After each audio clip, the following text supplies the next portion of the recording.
Waxwing is a Rival 41, the aft cockpit version.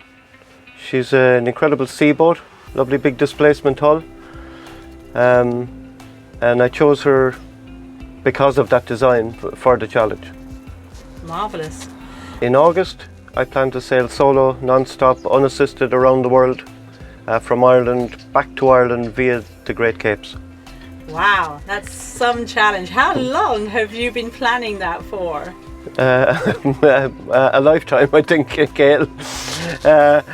Planning it, dreaming it, reading about it, not sure if it would ever happen, but finally I can't believe that it is actually going to happen in August. Fantastic. What is it about Waxwing that makes her the right boat to sail around the world?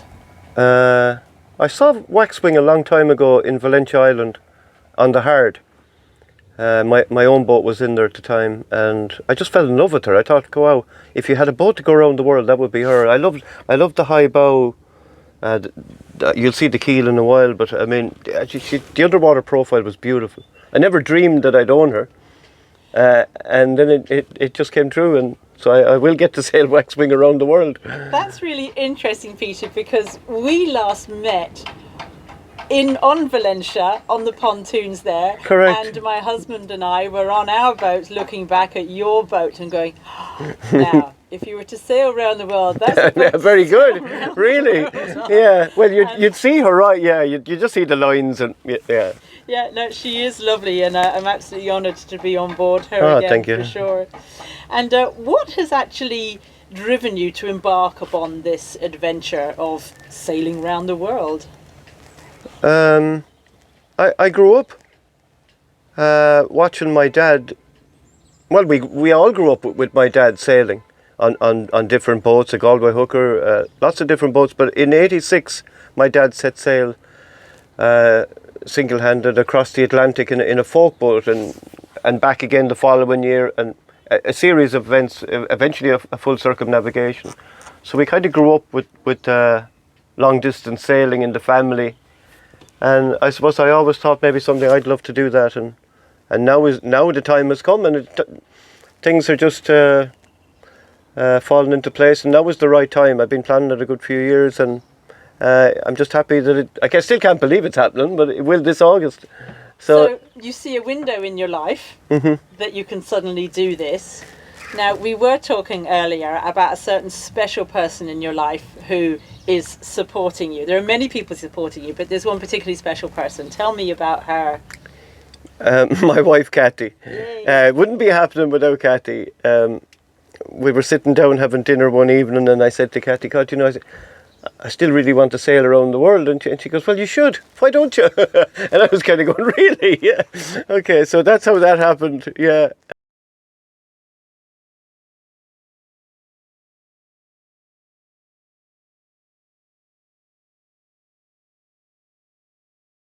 Yeah, there was plenty I've learned over the years. One of the main ones was running before a full gale for 3 days and not being able to slow the boat down with a 40-foot boat, and she was just surfing down too fast. So I'm in the middle actually of putting, if you can see. Yeah, bring the camera. I'm putting, I suppose the best way to describe them would be horizontal chain plates off each quarter. They're 1 metre lengths of steel, and there'll be a bridle around the back then for the Jordan Series drogue. Fantastic. So I've been getting, I believe it or not, I'm getting some lovely emails from Sir Robin Knox-Johnson. And wow, that's quite a man to get some advice from. I know, I can't believe. Yeah, I was in shock myself. So thank you, Sir Robin. So one of the things he was saying is to make sure that I can keep her stern to the weather, to the waves, and the best way to do that is by trailing warps or drogues.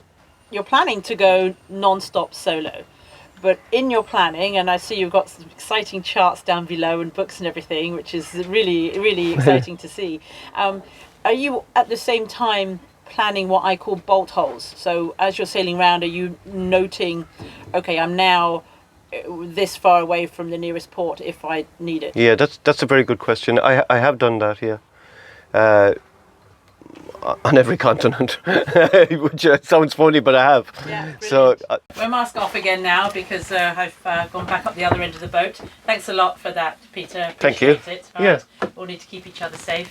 And tell me, when you're at sea and your family's at home, what form of communications do you have? I'm quite lucky. A company has come on called Class, KLAS, and they're supplying me with a satellite phone and a package for a year. I was going to get one anyway. I'd have to have got one. I have DPERBs, PLBs, all the usual safety equipment. But and I see you have one of your charts here. What are we looking at? The South Atlantic. I have the North and South actually. As I was saying, I bought charts of Thank you. Yeah. Exciting. Yeah, and actually on the other side of it is Cape Horn, which is very exciting. Yeah. So yeah, I've always loved paper charts. I grew up with them anyway, so for me it's essential to have these on board. So tell me, from a communications point of view, we were talking about equipment. Is all your equipment here, or is there more to come? Oh, there's more to come, but I have a good bit of it set up. AIS is the main one. I bought that a few years ago. It's really good. It's the digital yacht. It just beams onto the iPad. So I mean, it's wireless. It's like a Wi-Fi hotspot. Okay. So it does an overlay on Navionics. Yes. I can't turn it on. No, it's not on because my mast is down. Yeah. But that's probably one of the most important pieces of kit I have, because I can see what's around me and they can see me. In theory. Yeah. In theory. Yeah. Yeah. So I mean. And do you have radar as well? No. No radar. I could link radar to my chart plotter.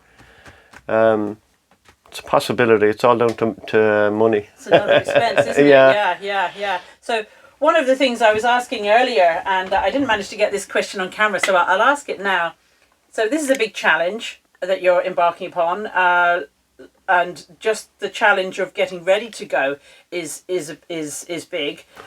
What would be your biggest hurdles so far? What do you feel are the biggest challenges in preparing for your solo around the world?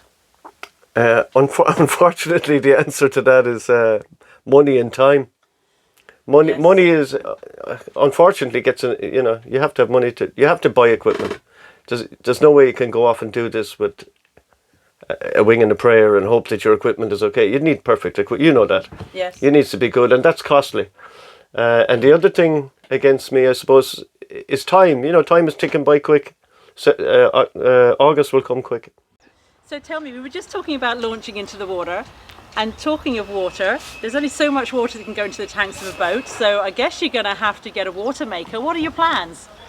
Luckily enough, a company in Mallow called EPS are offering to supply all my fresh water and filters and water maker, and my whole water system they're looking after, so it's going to be brilliant. We're going to leave the boat now, and we're heading over there to speak to Stephen. And Stephen did quite a lot of work on the hull of the boat. Gifted man, gifted boat builder. He's done all the fiberglass work on my hull, re-strengthening, and he's a lovely guy to deal with, Steve. Actually, I need to get a shot of that hull, so we'll just do that when I go down. Okay. I was just about to leave, and then I noticed this. Of course, there was one thing missing, which everyone noticed from the boat, and here she is, the mast and a whole lot of rigging. Tell us what you've done here. I stripped off all the rigging and sent it away up to Mast and Rigging in Dublin, and they've given me all the new rigging back, diform rigging, which is what was on her. She was using her last circumnavigation. So I'm going to dress in the mast today. Another thing I did was I put on You all right? a separate mast track, a Selden mast track. This is the main track for the mainsail to go up and down. Yeah. This is a separate one off centre. These are the slides. It's for the trysail, so I can put up and down a trysail quite easily. In fact, I could even leave the trysail stored at the end of the mast. That's one big one, and all the rigging is new. I got the cross trees to go back on today, and just re-rig her then. And so when the boat is launched, then the mast is ready to go back up and be all new. And will you go out for a maiden voyage? Oh, I'll have lots of sea trials, yeah. Because Yes. I've new sails as well coming from Rolly Tasker. They sponsored all my sails, so I've 5 new sails made. So I can't wait to get them up and go sailing with them, you know. Well, I hope I can come back and maybe film you actually going on your first solo sail. Maybe I'll convince Simon McGibney of Kilrush Marine and Boatyard to bring me out on a rib to watch I'm that. sure That he would be He'd love to. fantastic. Yeah, super. Yeah, I put it on camera now, so now he has to. Yeah, okay. Yeah. Thank you so much. Thank you, All Greg. right, take care now. Thanks.